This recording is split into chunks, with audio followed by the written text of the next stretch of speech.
In today's video, I'm going to teach you how to combine bodies in Fusion 360. We're focusing on the Combine tool, which is the quickest way to merge, subtract, or intersect solid bodies in a design. If you're new to bodies, think of them as separate lumps of geometry inside a single component.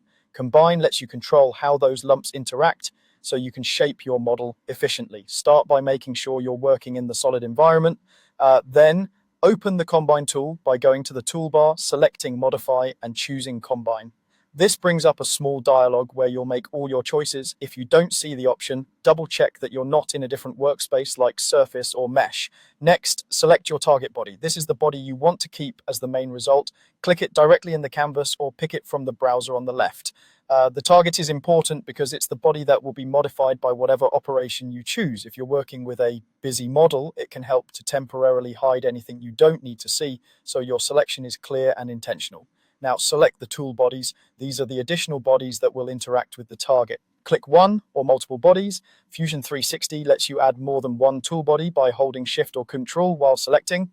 As you hover and pick, make sure you're selecting entire bodies, not faces or edges. If you pick something by mistake, you can deselect it from the list in the dialog before continuing. With your target and tool bodies selected, choose the operation.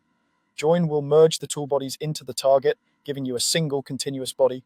Cut will remove the volume of the tool bodies from the target, which is great for creating pockets, slots, or holes. Intersect keeps only the overlapping volume between the target and the tool bodies, discarding anything that doesn't overlap. For best results, make sure the bodies overlap where you expect. Join can merge touching or overlapping geometry, while cut and intersect require meaningful overlap to produce a result. Before you commit, watch the real-time preview to confirm the outcome looks right. If you want to preserve your original tool bodies, look for the option to keep them so you can reuse or reference them later. When everything looks good, apply the operation and your target body updates instantly. That's all there is to combining bodies in Fusion 360. Open Combine, pick a target, choose your tool bodies, and select the operation that fits your design intent. Practice these steps on simple shapes, then try them on real parts to speed up your modeling workflow.